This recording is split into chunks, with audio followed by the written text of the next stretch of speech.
Clause 8 is part of IP Watchdog and sponsored by Harity, the go-to firm for the Patent 300 for patent preparation and prosecution. If you enjoy this podcast, please share it with others and leave a 5-star rating. And now here's your host, Eli Mazur. Today we're lucky to be joined by Joff Wild, the legendary founder and longtime editor of IAM. IAM covers the business of IP around the world, and Jeff has been reporting on IP issues from London since 1992. When we first scheduled the interview, I was planning to mostly focus on IAM and the world of IP media, but there's been a barrage of news from Europe in the last month or so we'll definitely get to that as well. I obviously always knew about Joff and always thought about having him on the podcast, but I recently had lunch with Richard Lloyd, your former North American editor, and we were talking about your incredible ability not only to stay somehow on top of all the patent and IP issues around the world, but also to be able to provide kind of valuable insights about all these issues. And he couldn't stop raving about you. I don't think I met anybody who genuinely liked their old boss so much. So after that, I thought, all right, I finally have to invite Joff to come on Clause 8. So thank you so much for joining. Oh, it's great to be here. Richard was brilliant to work with for many, many years. He was an absolute dream to work with. I remember breaking stories with him at midnight UK time, some of the most exciting times as a journalist I've had. So it's great to hear that Richard said that about me. How did you get your reporters and editors to like you so much? What was your style as an editor of IAM? I don't think that all my reporters and editors like me very much. We got. I think the point about being an editor of any publication or platform is that you have got to have confidence in your team. You can't micromanage your team. You've got to let your team get on with it. Go and get the stories. As long as they're performing to a level that is acceptable to you, then you should basically let them get on with it. And I always got on well with the journalists and editors that work with me who were able to do that. And Richard was one of those. And we had a really good team for quite a number of years because of that, both in Washington, D.C. with Richard, the team that we had in Hong Kong and also in London. So we'll get more to IAM, but I want to, kind of go back in time. I think you kind of started your career in 1992 covering IP. How did you get into that? How did you get into covering patent IP issues as a journalist? Well, yeah, I am a journalist. I'm not a patent person. I'm not an attorney or a lawyer or an engineer or anything like that. I was actually working in Madrid, in Spain, for a magazine called Hello, which is a gossip magazine that had just launched a UK edition. It was a Spanish publication, just launched a UK edition, and I was over in Spain basically managing the process of getting the English version up to the UK and making sure it was all in English and everything. And I finished that job in 1992, came back to the UK, needed a job in journalism, saw one being advertised as editor of Copyright World, had no idea what that was, but decided I needed a job, so I applied for it. I think I must have been the only one that did because I got it, and that basically set me on the road. I was editor of Copyright World. Then I became editor of its sister publication, Patent World. In 1994, I was approached by Euromoney and asked to become editor of Managing Intellectual Property, MIP, and I was editor of MIP for a few years. And then I left Euromoney in around 2000 to become a freelance, worked for various publications, writing IP stories, Financial Times, Wall Street Journal, people like that. And during all that time, it became obvious to me that IP was a lot more than laws and court decisions and regulations and things like that, that it was very obvious that IP was becoming a fundamental business asset, one that people could use to generate profits, build partnerships, go out into the markets and raise cash, all that kind of thing. But no one was writing about that. There was no coverage of that. So that said to me, there was an opportunity to create something new. And so with some colleagues, put together IAM and launched that in 2003 and went from there, really. You mentioned, I think your job before you were covering patent issues and IP issues was for a gossip magazine. Obviously, London is a home to a lot of famous newspapers and tabloids and so forth.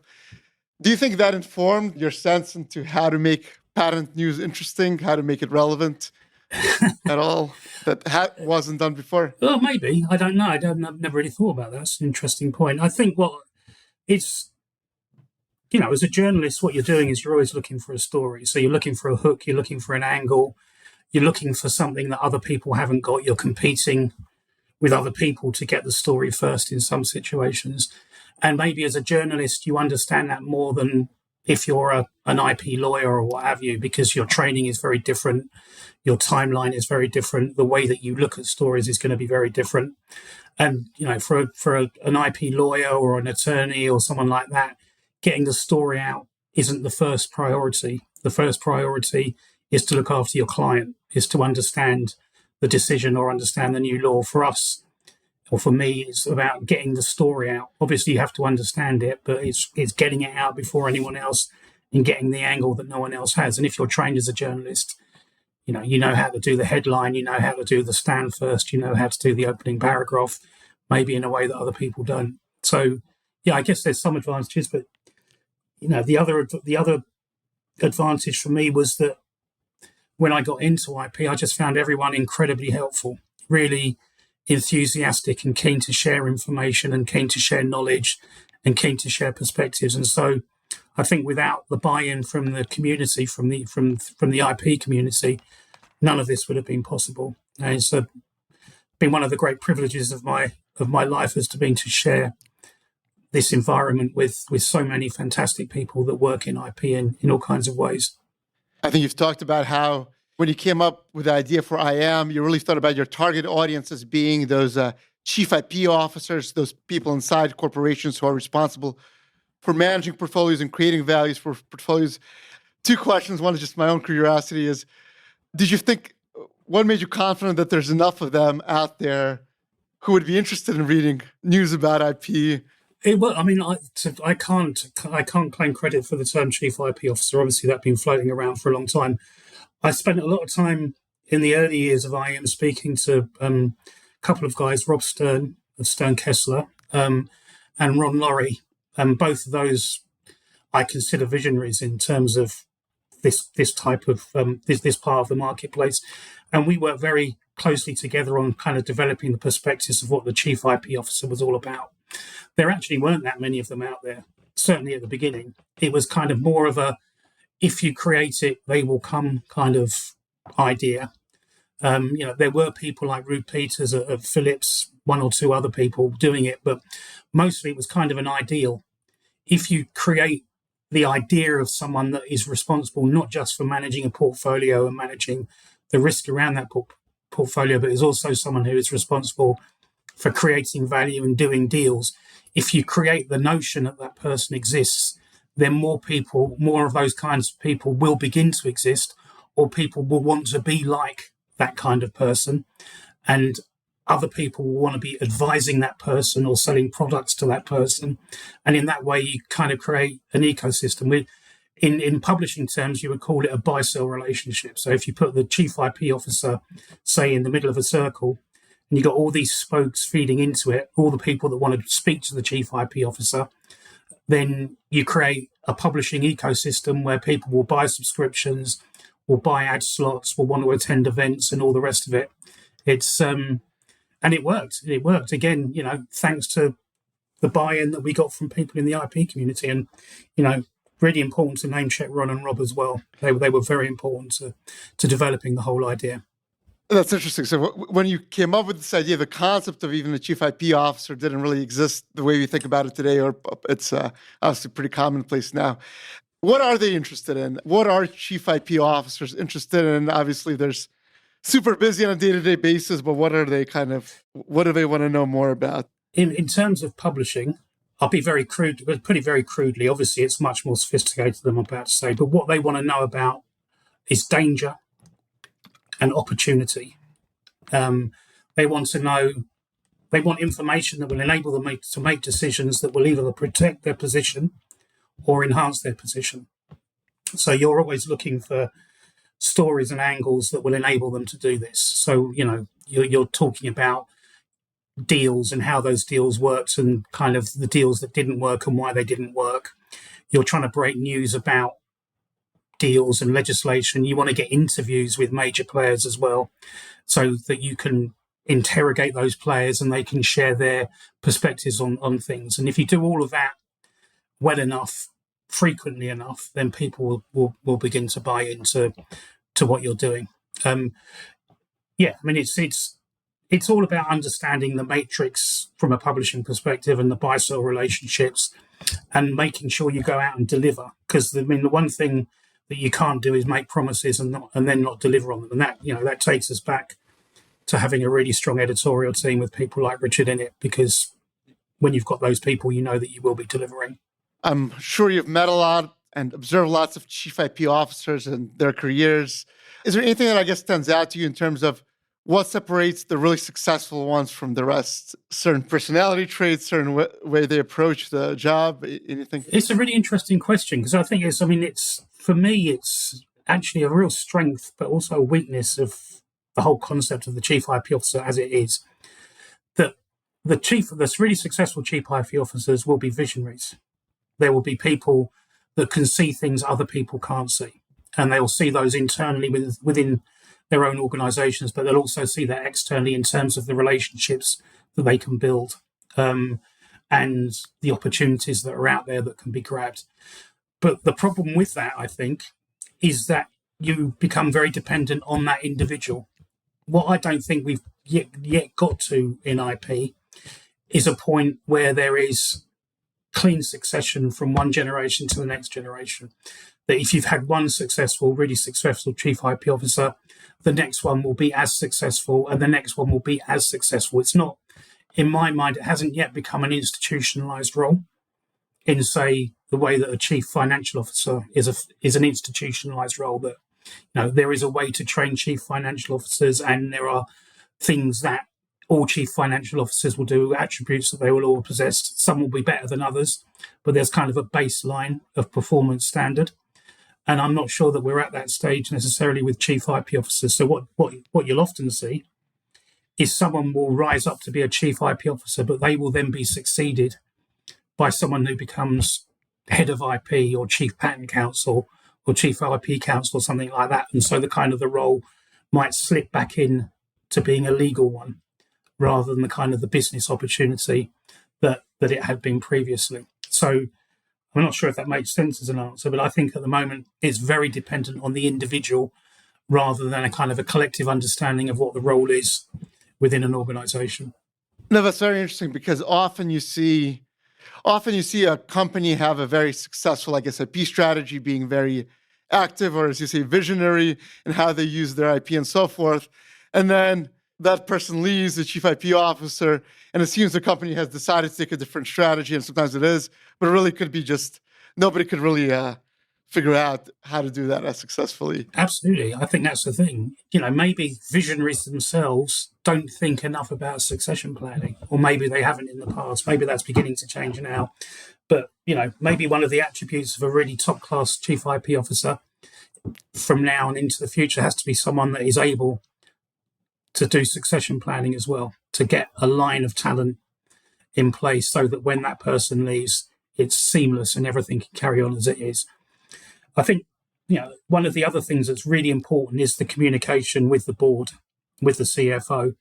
And if you lose that ability to communicate, then again, kind of the role of IP within an organization might become downgraded, just because the advocacy isn't there anymore. The relationship isn't there anymore, and the ability to actually make the case for IP and demonstrate its efficacy has kind of disappeared. One of the trademark stories of IAM, no pun intended, is, these stories about where IAM kind of shares IP strategies of major companies, right? And I think you've been doing it since your first issues. Yeah. And obviously those are super interesting to read for everybody, because for outside counsel, they want to know what our in-house counsel thinking about in terms of patent strategies and so forth. Other chief patent counsel and so forth, in-house counsel, want to know, what are the best strategies out there? Should we kind of improve what we're doing?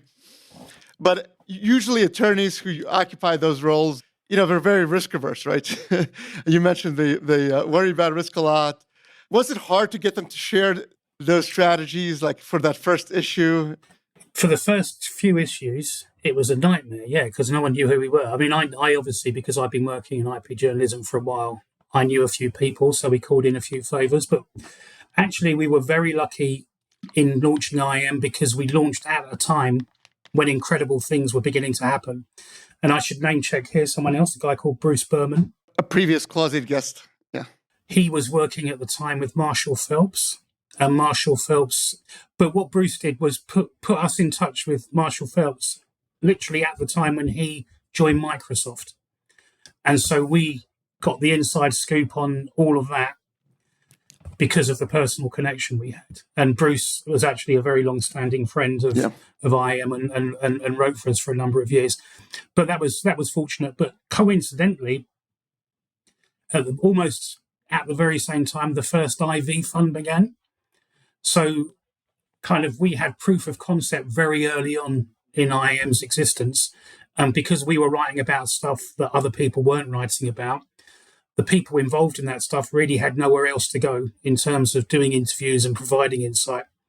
So, we were lucky to launch when we did. We were lucky to have the friends that we did, but we were also lucky, frankly, that we didn't have any competition in the early days. If the FT or Wall Street Journal or, even one of the established IP publications had kind of hit upon the idea that we had, it might have been much more difficult. But we were given an open road for a number of years, and that enabled us to sort of create the foundations for IAM.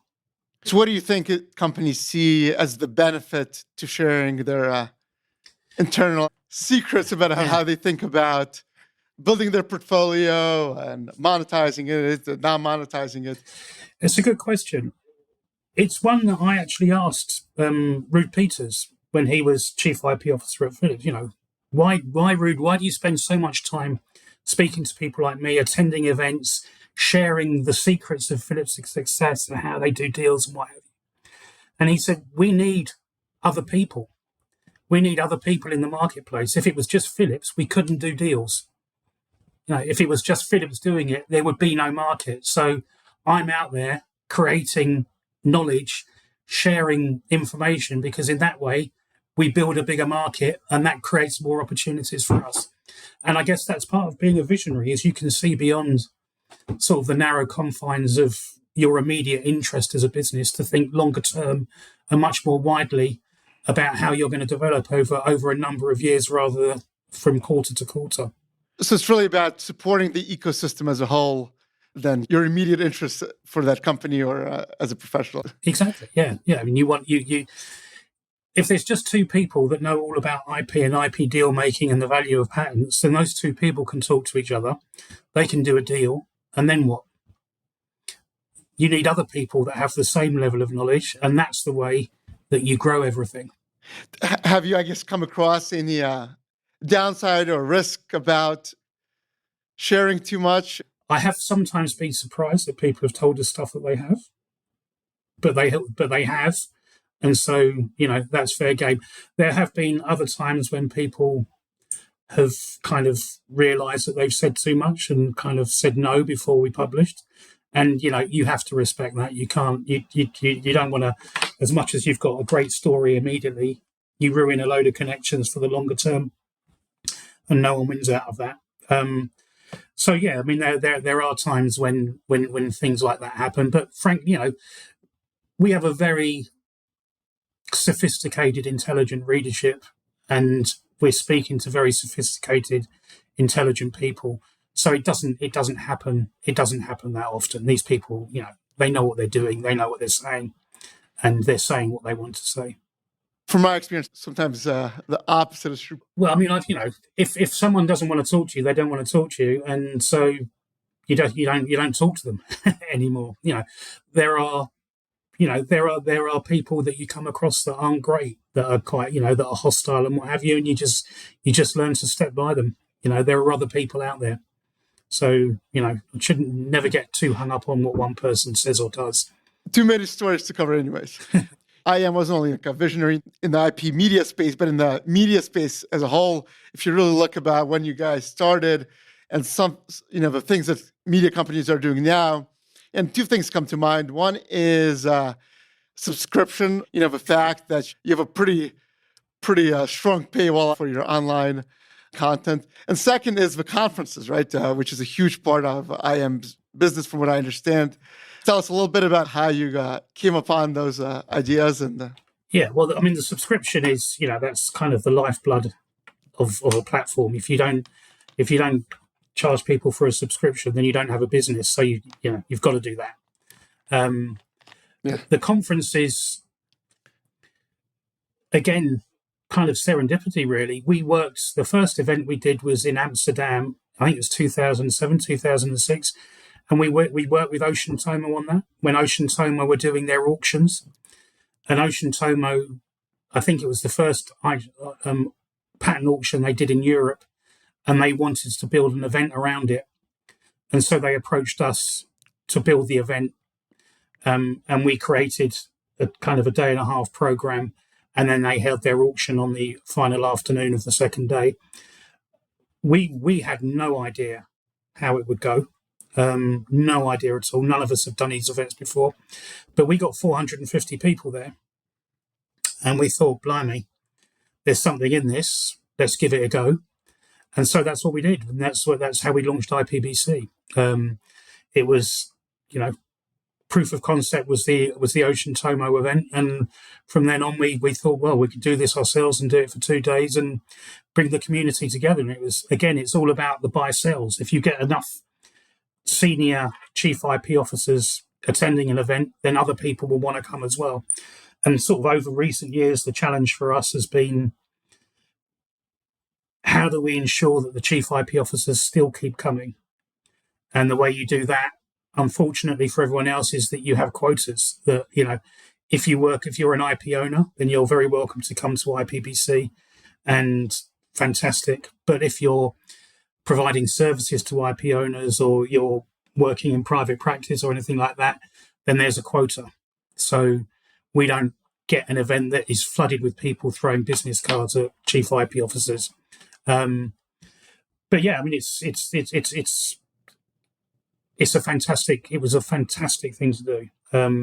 And thanks to Ocean Tomo, we managed to do it.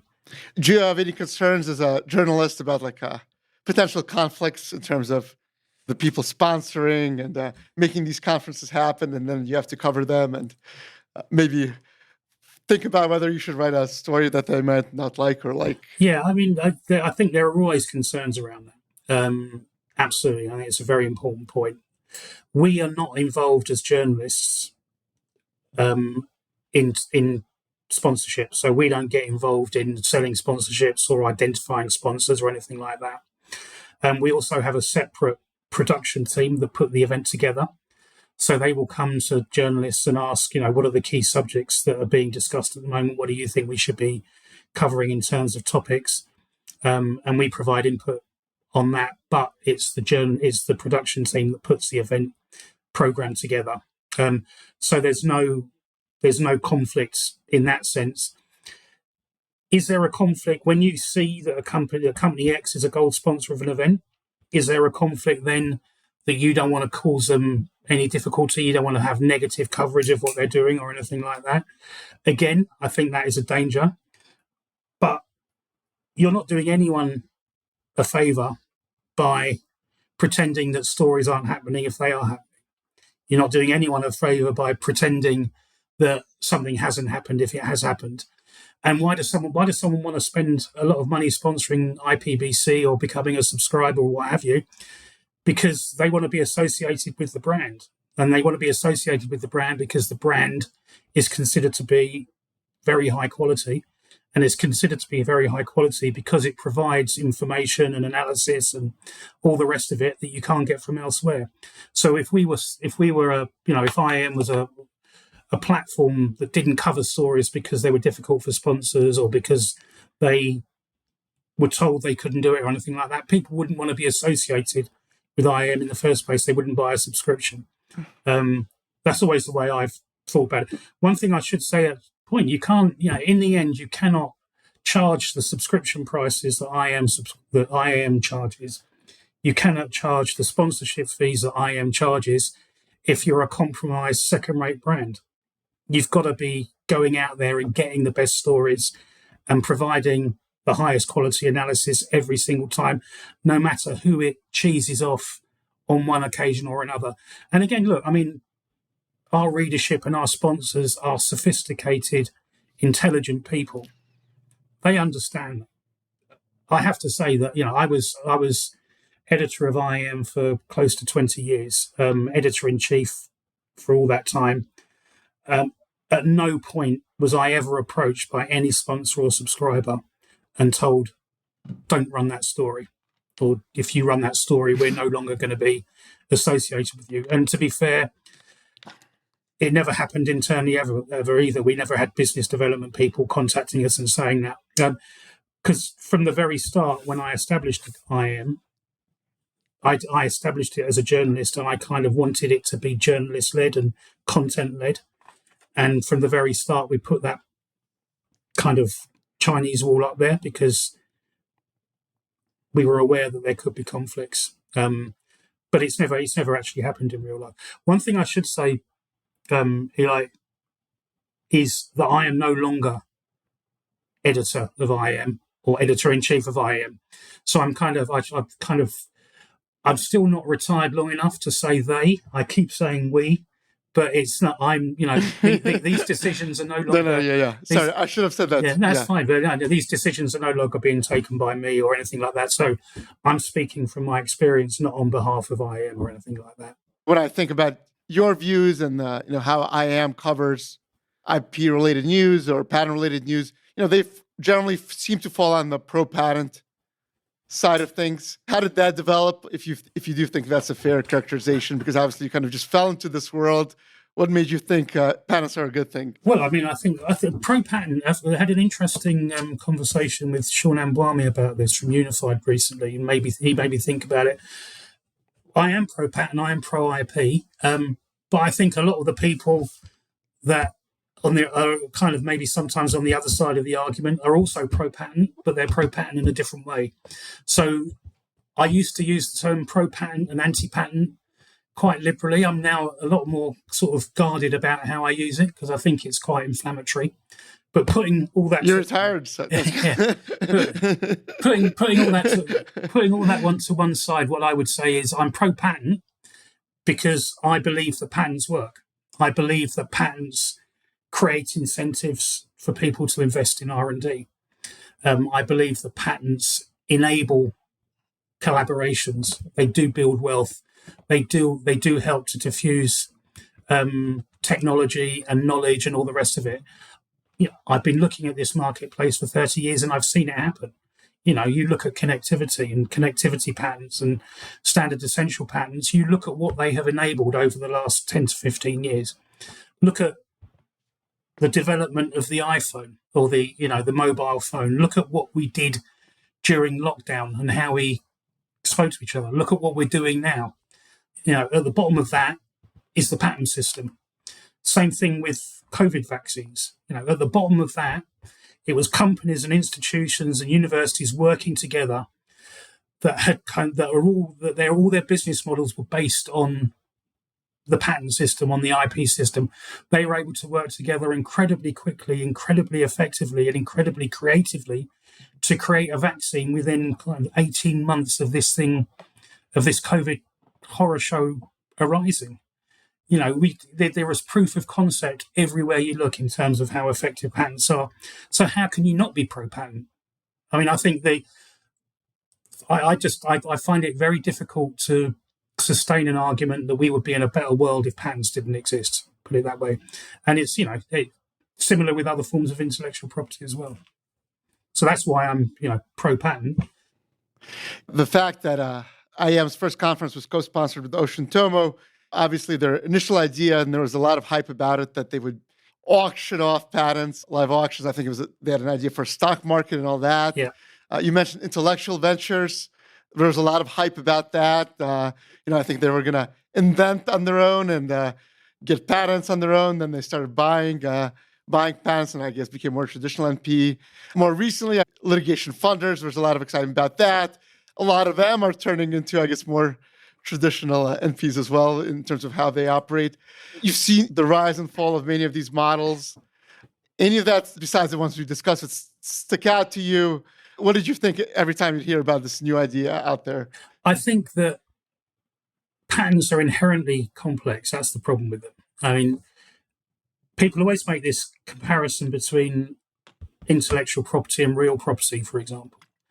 But for me, patents and IP is much more contextual. That, you could give my mum an apartment on, overlooking Central Park in New York, and that apartment would be worth $30 or $40 million or whatever it'd be worth, whether my mum owned it, whether Donald Trump owned it, or whether whoever owned it. You give my mum the IBM patent portfolio to look after, and it immediately loses all value because she has absolutely no idea what to do with it.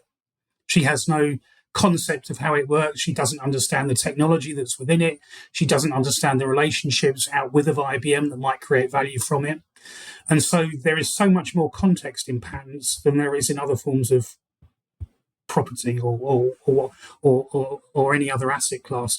And I think the issue is that there aren't many people that understand that and understand how to leverage value. Those that do make a very good living from it. But until the whole concept of intellectual property and patents as an asset class is embraced by a broader sort of community within the finance sector, we're always going to have these peaks and troughs of ideas and what have you. I think the encouraging thing is that there are signs that the wider finance community is beginning to look at patents. But, we're a long way, I think, from patents becoming any kind of serious asset class. And I think inherently they're always going to struggle to be seen as such in a way that other asset classes aren't. I mean, what motivated you think these people to think that some of these models could work? Well, they did work. They did work for them. They did work for them. People at IV made a very good living out of it for a number of years. So, it worked. It worked for IV. And you look at all the people that used to be at IV and at other places now doing similar kind of things or derivative things or what have you.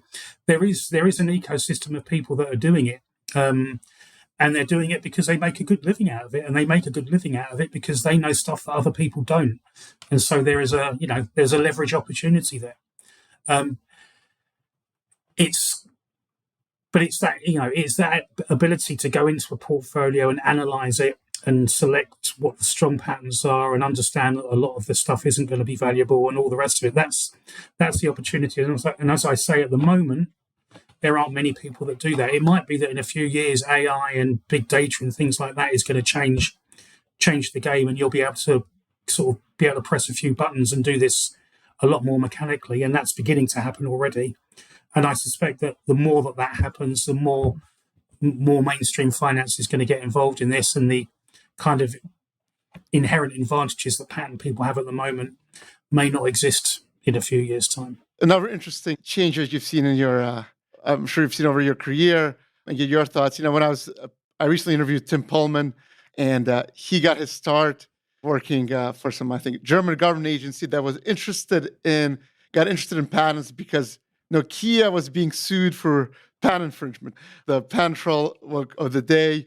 And then Ericsson actually first experience in the US patent system was trying to invalidate patents because they were a huge implementer. And now both of these companies, European companies, kind of are well known in the standard essential patent worlds, more for being innovators as licensors who are trying to monetize their patent portfolios.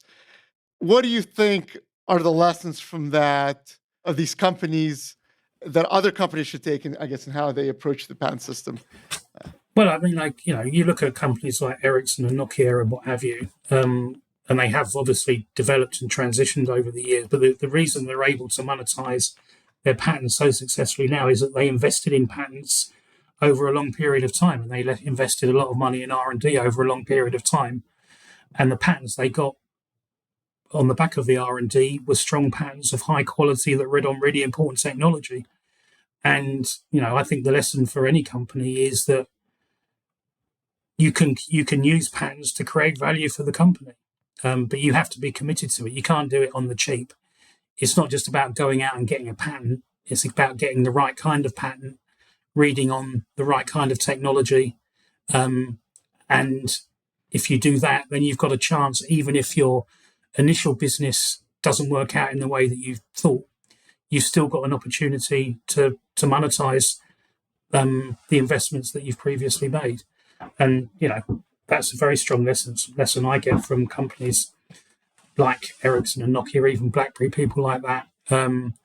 It's being committed to high quality IP procurement, I think. If you're committed to that, then that gives you very significant options further down the line. As I mentioned in the beginning, there's lots of controversy surrounding the new proposals in Europe, specifically related to standard essential patents. This is what you wrote in April in IAM. If you want proof that patent policy making is not taken seriously in Europe, then you only need to look at the European Commission's draft regulation, SEP licensing, and the impact assessment that accompanies it. For our US-based audience, we could take a step back. Can you tell us, what is this European Commission and why does it get to come up with all these laws for Europe?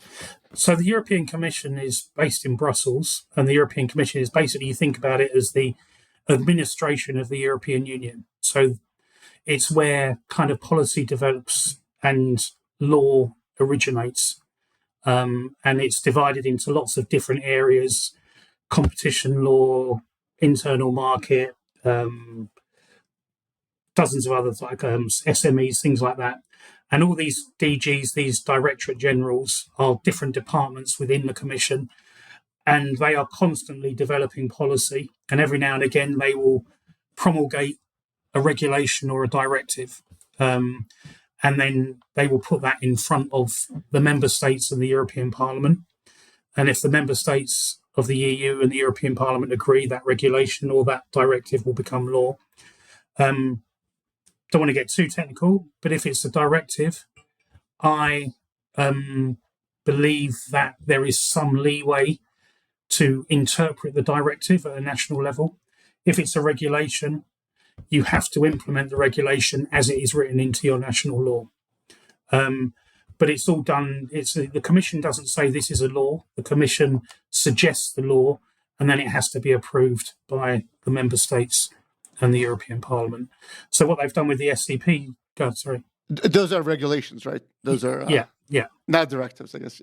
Yeah.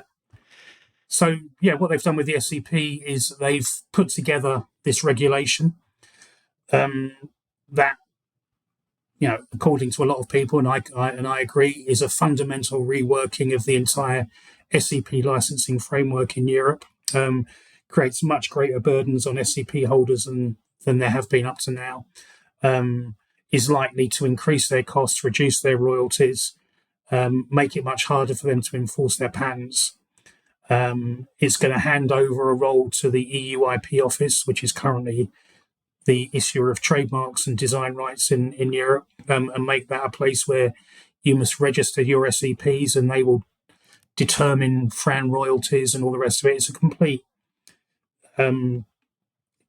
It's a complete rewriting of the entire SEP licensing framework in Europe at a time when Europe had actually achieved global leadership, I think, in SEP FRAND issues via the Huawei v ZTE decision and its interpretation in various national courts. And then with the sort of appearance of the Unified Patent Court at the beginning of June, I think all of that's now very much up in the air.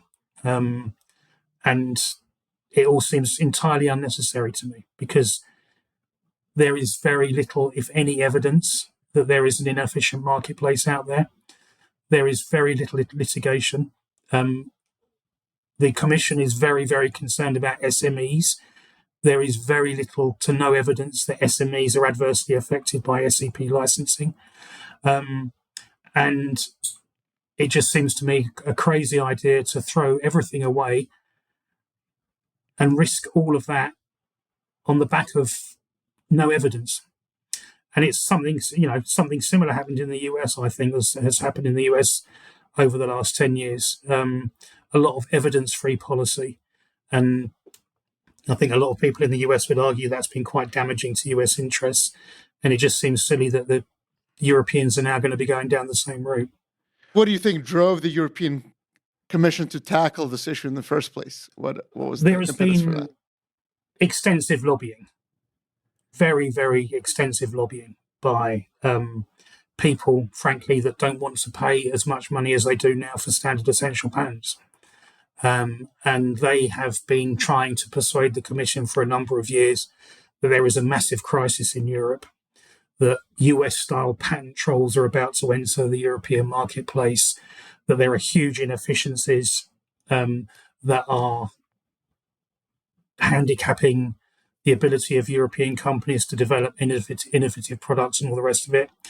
And they've succeeded, quite frankly. And the issue is an issue that you see throughout the world. There are always going to be more implementers of standard essential patents than there are creators of standard essential patents. And the implementers are always going to have more money to spend on lobbying and all the rest of it than the creators of standard essential patents. And in Europe, as in the US, it seems the amount of lobbying money that you have is pretty fundamental to getting your arguments across to the people that make these decisions. That's a very sort of crude way of putting it. And obviously there are other things going on as well, but I do think it does come down a lot to deep pockets. I think over a year ago, you were kind of warning about that the European Commission was going down this path. I don't know, maybe I just missed it. I didn't see the same concern or worry from others until those draft proposals were released. Is that kind of your read? Do you think people were asleep at the wheel? For me, there's always been a tendency for the IP community, certainly on the originator side, on the sort of I don't want to say, sort of the licensor side of the equation in deal making, to be reactive, that they kind of wait for stuff to happen and then say, oh, no, you can't do that. No. I think for whatever reason, they have never really got on the front foot and proactively made the case. I guess it's because the status quo suited them. And so they didn't want to change it. And so, how do you're not going to spend a lot of money, I guess, going to process and say, don't change the system. It's only when you feel there's a kind of a threat to the system that you get involved. But maybe over the years in the US as well as in Europe, the people on the other side have had much more motivation to go out and try and get things changed. They've been very, very good at creating narratives around small companies and mom and pop stores and all the rest of it. They know how to get the attention of legislators and policymakers. And by and large, they've been successful in getting what they wanted. I still have a feeling that we're a long way from the SEP regulation in Europe being implemented.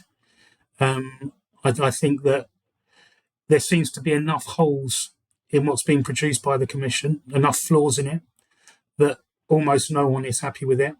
And there's quite a tight deadline to get it through its legislative path until before the next European elections, and a new Commission comes into place next year. So I wouldn't be surprised if in the end this didn't happen, at least for quite a while. But in the meantime, what we've got is uncertainty, and uncertainty is an absolute nightmare for everyone.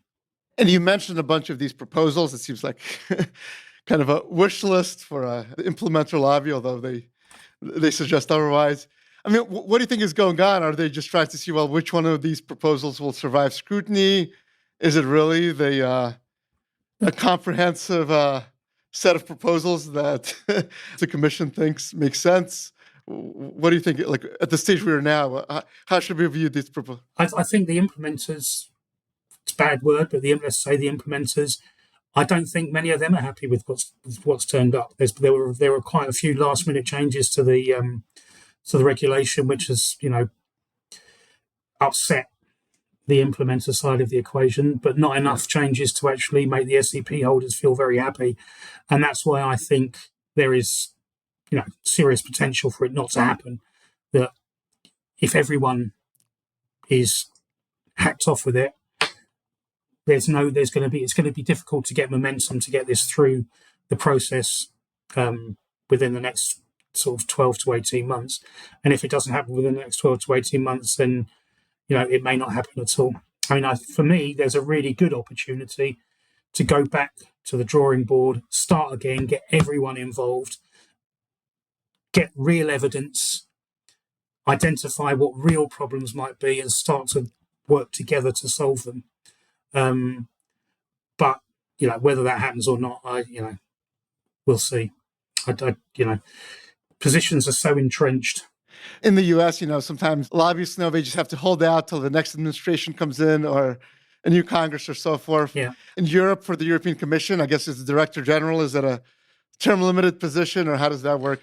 My European law is not brilliant, but every 4 or 5 years there's a European Parliament election, and at the same time the Commission changes. So the European Parliament will elect a new president of the European Commission, and the president will then put together a new commission, and it's, there's a load of horse trading between member states and what have you. But, there's no guarantee that the people that hold the positions now will hold those positions in 18 months' time. And if they go, the new people might well have new priorities and won't be interested in this. And, the whole regulation will drop. So at the same time you're hearing this follows short the Unified Patent Court coming into existence. It's being heralded as supposedly it's going to be very patent friendly. Do you agree with that? How do you think the Unified Patent Court, the whole? Well, I think the Unified Patent Court potentially could be a de facto global patent court in many areas. I mean, I think one of the most extraordinary things that I've seen over the last few years is the US decide to give up injunctions in most cases. And as soon as you give up injunctions, you make your jurisdiction far less interesting to a lot of people that want to enforce their patents. And we've seen that over recent years with a shift to Germany and the UK to a lesser extent, and other European jurisdictions. And the Unified Patent Court would be Germany on steroids, potentially. So, you go to Germany, get an injunction. It covers a very wealthy country of 80 million people. You go to the Unified Patent Court, you get an injunction. It covers, at the moment, I think 17 countries, 3 G7 countries, population of around 400 million. That is which is more than US. Yeah, I mean, it's a very, very powerful tool. So, you go to the US, you might win after 5 years, $100 million, $200 million of damages. You go to the Unified Patent Court, and within a year, you might have an injunction that locks the defendant out of a marketplace of 400 million people, which is potentially the more powerful, I would argue, the place that offers the injunction. But obviously, this is a new court. It's a court that's untested. So it's one that people are going to approach very warily, I think. We're not going to see a mountain of cases in the first year. We might see a few tentative cases. I think that the introduction of the regulation has made things even more uncertain, because what the Commission has basically done is said that they don't believe that judges at the Unified Patent Court or in national courts in the European Union are capable of solving FRAM-related patent disputes. Having said that, having given that very clear message, I think that's going to create even more uncertainty and unwillingness to use the UPC than would have been the case anyway. But, in 2 or 3 years' time, if we don't have this regulation, if people have confidence in the UPC, you can see it being the place where people go to basically solve their disputes. And that would be a de facto global patent court. Yeah, and I'm sure they do start leaning in a very pro-patent direction, then there'll be a new round of lobbying to kind of see what could be done about it. Well, I mean, I think, it seems very difficult. I can't believe that you're going to set up a new court and sort of say it's created one patent jurisdiction in Europe and then have a load of judges that are going to be inclined to strike down every patent that comes in front of them. I think the chances are that if this court wants to be taken seriously, it's going to be seen as a court that will be friendly to patenting. I mean, that's obviously they're not going to be biased in favour of patent owners or anything like that, but they're going to be keen to ensure they get a good flow of cases, and you only get a good flow of cases if patent holders want to come and litigate in your court. So we've been talking a lot about Europe, but you're based in London or the UK. Before we get to UK, you were not a fan of Brexit, but just seeing the European Commission at work and how much power it has, does that make you think, well, maybe Brexit is better than an alternative? On a personal level, I'm not a huge fan of Brexit. I lived in Spain for 5 years and I had an incredible opportunity. And I'm very sad that my kids won't have that opportunity, but that's been taken away from them. And I think ultimately the UK is a European country and should be playing its part in Europe. From an IP perspective, if the Commission does go ahead with this regulation, if it passes, there's other moves that are kind of demonstrating the Commission is quite, doesn't believe necessarily in strong patents. Strikes me there's a great opportunity for Brexit UK to set itself up in opposition to the Commission, to the EU in terms of IP, as a very strong pro-IP, pro-patent jurisdiction. And the UK is big enough, I think, to actually pose some kind of opportunity for people. We had Apple 2 years ago accept the fact that they would have to accept a FRAND royalty rate set by a UK court on a global basis, that they couldn't pull out of the UK. They had to stay in the UK because the UK was such an important market for them. And if Apple's making that call, I imagine other people are as well.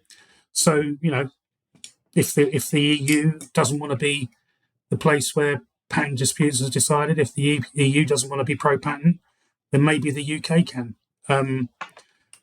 But, overall, I wouldn't say that mitigates the downsides of Brexit. But, I don't want to get too political about it. Personally, I don't think it. Personally, I wish it hadn't happened, but it has, and we've got to live with it. I think in the recent past, and let me know if you think it's fair, UK has been known for having a weaker patent system than in the US and some of the major European countries.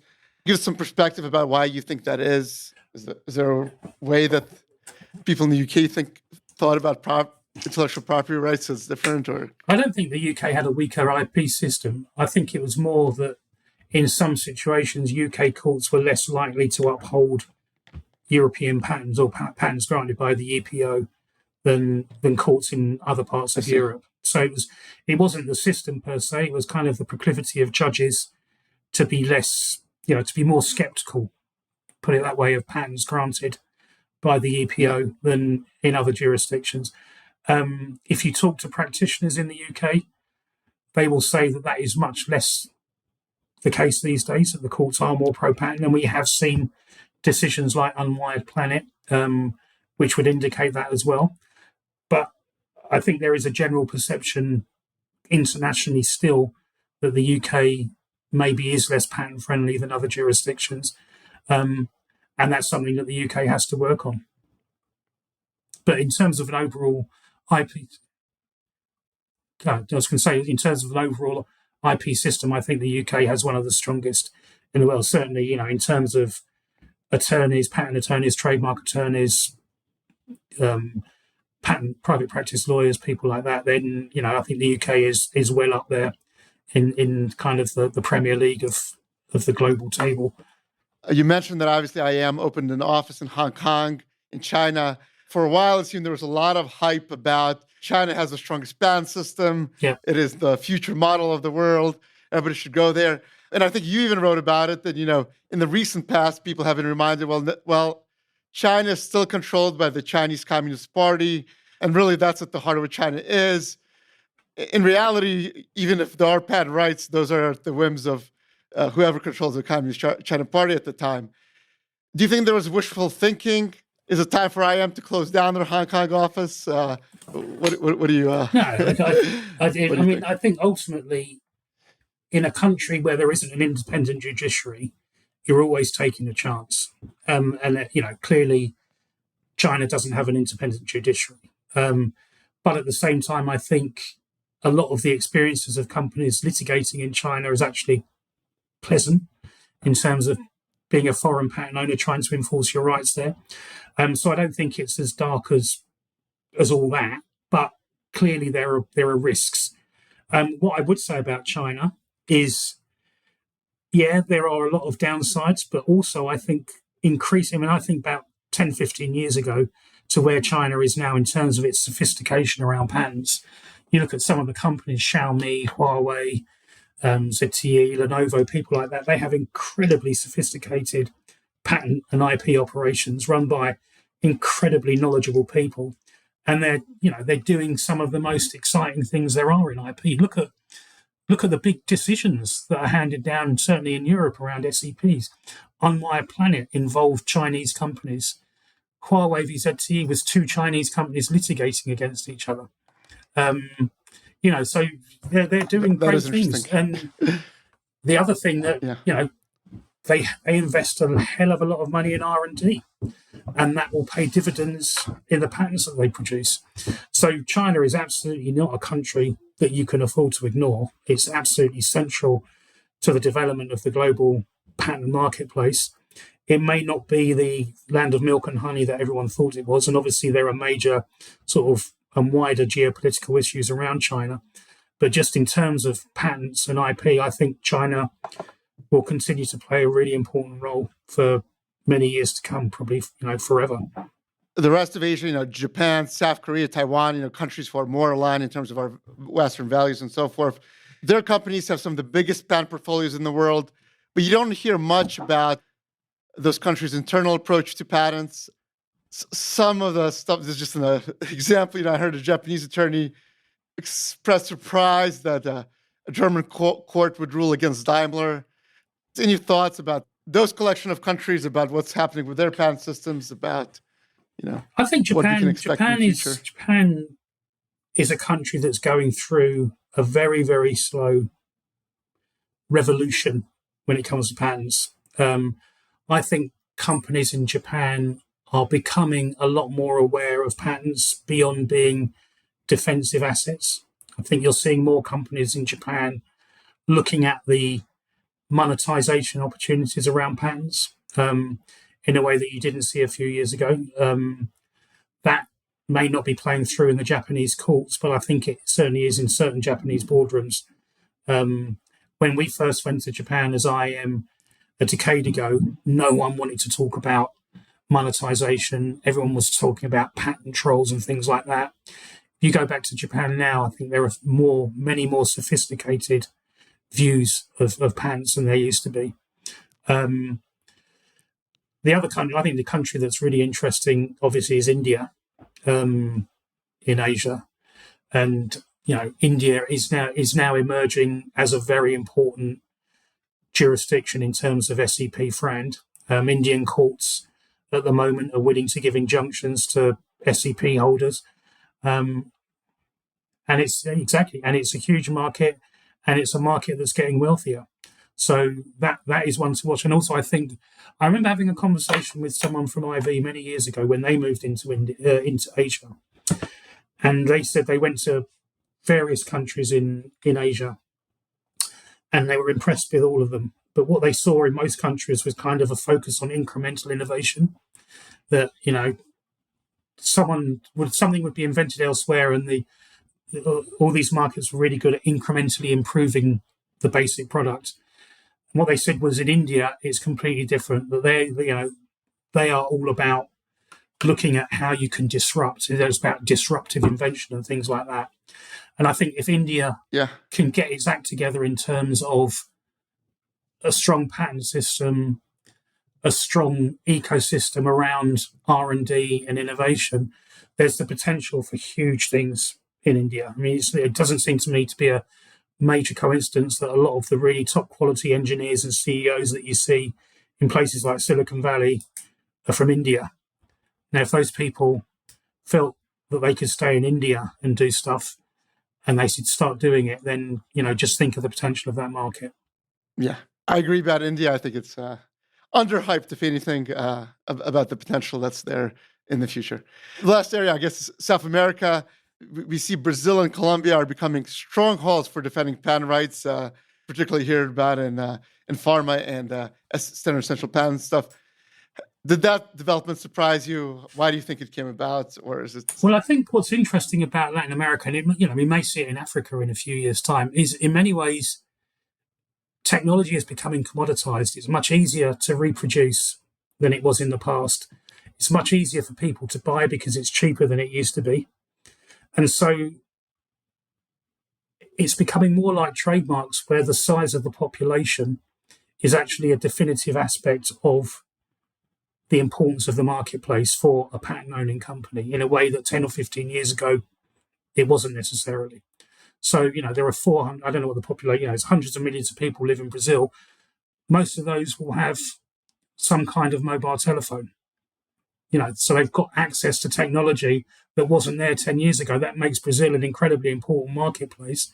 And if you can go to Brazil and get an injunction, then why not? I mean, it's just as important as anywhere else. And, Colombia, it's a smaller population, but, it's a population that's getting wealthier. And if you can go to Colombia and get an injunction early, then it gives you some leverage in a global dispute. And I think the whole idea, you look at technology and how it's been commoditized, and you look at the size of the portfolios that people have and the number of countries in which they hold patents. Major SEP holders now will hold patents in dozens of countries. You look at a company like Philips or Ericsson or Nokia or a company like that, they might have portfolios of families in 50 or even 60 jurisdictions. That's what trademark owners typically do. It's not what patent owners used to do a few years ago. But that's all changing. And the next frontier in a few years' time might be sub-Saharan Africa, because there's some big countries there that are growing quickly, that have big populations, that are getting wealthier. Once their IP systems are up and running and reliable, then why wouldn't you take cases to those countries too? Now that we've covered the whole world, I guess any other predictions about what might happen with regards to patent policies in the near future? Oh, I couldn't make any predictions. I guess I have a hope that people understand how important patents are, and that we don't make dramatic decisions around patents because they might help a few people over the shorter term. For me, it's always important to look at the long term and understand the long-term implications of the decisions that are being made. And it's only when you do that I think you get effective policy making. And I worry too often with patents and other forms of IP that doesn't happen. So it's not a prediction, it's just a hope that maybe that will change. I wouldn't bet too much money on it, though. Appropriate for a journalist, right? Not to be fully optimistic. I want to end, I guess, asking for two pieces of advice, kind of going back to your roots about trying to provide wisdom to chief IP officers. Any advice about succeeding on IP strategy, business-wise, when it comes to managing and intellectual property assets? Yeah, I think, number one, you've got to make sure internally that everyone is on the same page, that the whole company understands your IP strategy, what it is and why it's important. And that's got to come from the board downwards. And as the chief IP officer, you are the ultimate advocate and the owner of that. And I think the other thing is to understand that there are always opportunities out there. You've just got to be creative about it.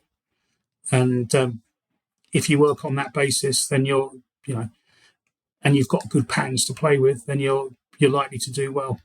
So I suppose, but the best advice possible is make sure you've got good patents.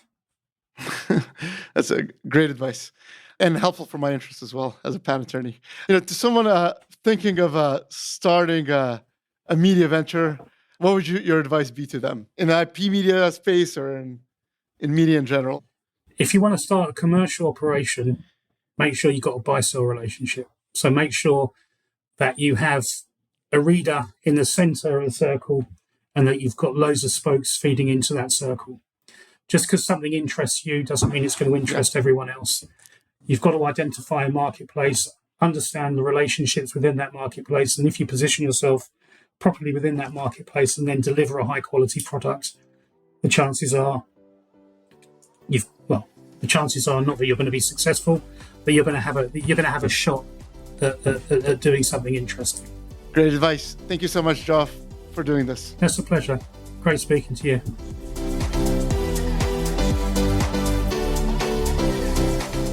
Thank you for listening to Clause 8. If you enjoyed this episode, please share it with others and leave a 5-star rating. I'd also like to thank my firm, Harity & Harity LLP, for their generous support. Clause 8 is produced by Great Feeling Studios and Brick Brewer. For more information, visit voiceofip.com. Thanks for listening.